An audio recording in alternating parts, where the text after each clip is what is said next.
So you can see also is like as far as like, how do you edit? Like, really, what does editing look like? Because obviously, like, if you're editing a live action film, most of the editing is you have a bunch of footage and you're trying to figure out a sequence in which that footage plays, right? And for animation, that's a little different. Obviously, they're still editing.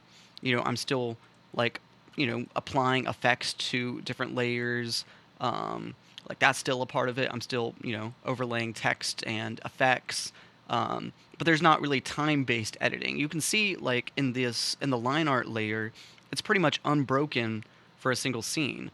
For scene one, it's completely unbroken, and these cuts at the end where images rendered like after the main rendering for the scene because it's in a different location. Um, like all of the animation was rendered, without any time cuts. Same with scene two. This is like a completely unedited or like on what do you call it? Like the like if you use like the blade tool, there's no cuts at all in this animation. So it's just like all the timing is figured out uh, before animating it. And in Blender I'm making the shots and essentially like editing the film as it's being animated, right? So that I don't have to do any cuts um, in post. Let's see. Then we have scene three. This is the one exception. So this scene has one little cut here where I'm smoothing over a cut between. There's a dialogue line that I think we forgot to record, and so I was just smoothing over like just between like a shot that was taken out. Um, and so that is one time-based cut that appears in the edit, but that's the only one. Is this cut in scene three? Because you can see that the shot is like has a cut in the middle of it. Scene four, there's some cuts, but none of them are for changing the timing. So here at the end of this, there's a cut to black, and so I take out, like I cut it so that there's nothing on screen, but it's the same render.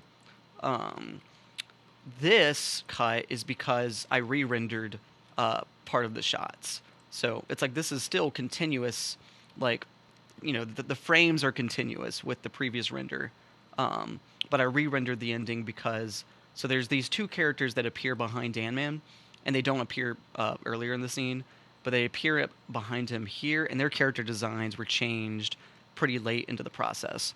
That was one of Alex's final notes, and I'm glad that he made that note because now it's a lot more cohesive. Dan Man himself has this white and rainbow aesthetic, and Alex said he was like, there's these guys that show up to support Dan Man. They should share his aesthetic too. Even though like this character is Night Terror. The Night Terror is a superhero that appears in a previous short film of mine. He appears in a live action short film. There's also like a digital double for the Night Terror character, which was adapted and its colors changed to appear, in a cartoon style for this short, which I think is a fun little nod. But their character designs, like the colors of their suits, were changed, and so this was re-rendered at the very end, and that's continuous. This new render is carried over into the end of the film, where because they're still there. So it was just about fixing those characters. That was the only difference. So that's why there's cuts. But other than that, it's like everything was pretty much like locked as far as like when I animated it in Blender and put the shots together there, which I think is really cool. It's just a really like streamlined process